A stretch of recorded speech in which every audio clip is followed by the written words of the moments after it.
So how do you get a healthy night of sleep? Good question.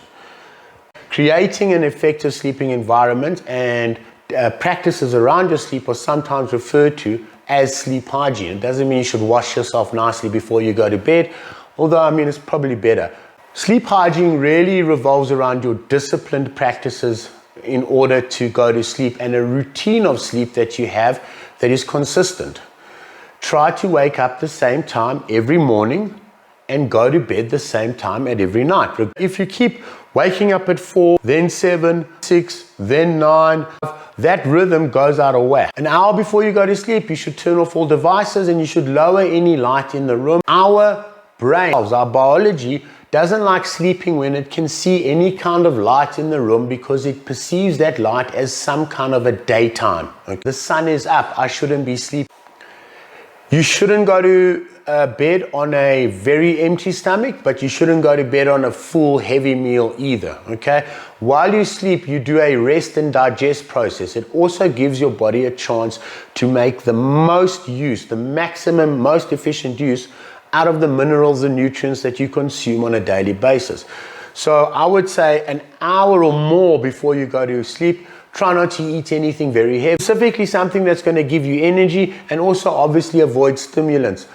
Like meth, I mean, I would avoid meth, but I mean, I'm talking even about coffee, I'm talking about cigarettes, I'm talking about anything that might keep you awake. Any kind of psychoactive stimulant that increases your physiological levels of arousal as well as your psychological levels. Sugar is a psychoactive substance. The room in which you sleep, keep it free of clutter and give yourself a sense of order in your environment that you sleep, because that, so as it is in your environment, it is in your head. Keep your room clean, keep the area in which you want to sleep clean. Make sure you have some good ventilation, in other words, fresh air coming in and out of the room, all right, in some or other way. I know in South Africa we don't like to keep anything open because we have to worry about people robbing us. But find a way to get some ventilation into your room while you sleep. Make sure that the clothing that you sleep in is comfortable. If you do like to sleep in clothing, I like to at least wear a pair of shorts, and by the side of my bed I've always got some kind of a slip-on tactical shoe, because I don't want to wake up in the middle of the night and have to defend myself or my family with my junk hanging out. It's just one of those things that it worries me. You know, it's not like people are going to aim for your willy, and if you're wearing pants, it's going to help. It just feels a lot better. I don't know, guys, you'll probably understand where I'm coming from. You don't want to get in the fisticuffs with your knob flinging side to side. It's better to have a slightly cooler room temperature and a nice warm bed, because that will also encourage you to stay in the bed and to snuggle and hopefully to doze off and fall asleep. Just 24 hours of sleep deprivation will give you the same cognitive impairment and physiological impairment as if you were over the legal limit of alcohol. You are putting yourself and other people at risk. And think of how many people in the logistics industry, in the security industry, in the SAPS, and in all other first responder type environments are in vehicles who haven't slept for a day or more. I've gone without sleep for 4 days. Things start to be a little bit pear. Hallucinations, and this was during probably the height of my PTSD. You have incredible swings in your mood. Physical fitness, nutrition, sleep, they're all equally as important. If you don't have one of those in the triad of physical resilience, it's going to affect the other two. Try to get a good night's sleep. If you do feel like you have a sleep disorder or some kind of parasomnia, consult a doctor, go to your GP or speak to somebody that you can trust to give you advice. Last thing I want to talk about is medication around sleep, or any kind of substance that you can take in order to fall asleep. Let's not call them substances. Some people say that taking melatonin helps with your sleep. There has been limited studies on it, and it does seem to be some empirical evidence that that is true.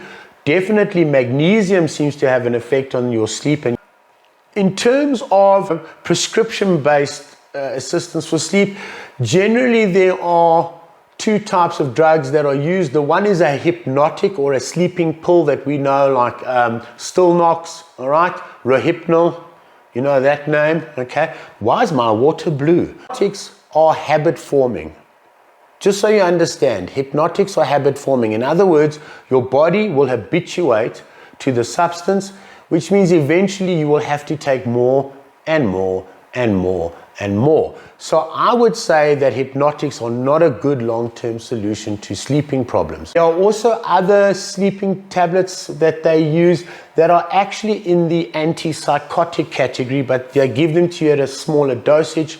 Quietapine or Seroquel is one of those medications.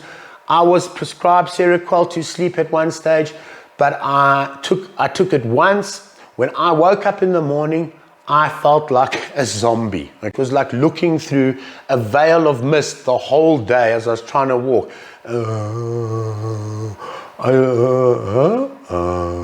There are other kinds of antidepressants, for example, like mollypaxin, which is it's a specific kind of antidepressant called a SERT, S-E-R-T.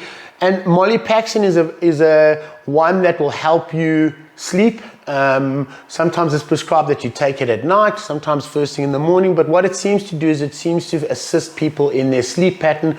It's not habit forming. It's another way that psychiatrists and other medical health practitioners will use to treat sleep. In fact, if you are taking an antidepressant like a SSRI, selective serotonin reuptake inhibitor, SSRI.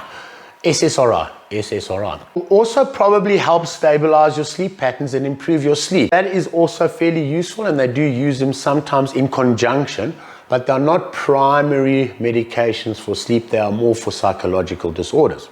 Be aware, side effects to most sleeping pills that will continue into the next day. About 75% of people who have used hypnotics like Stilnox or others to assist their sleep have also reported significant cognitive impairment the next day, including their ability to drive. So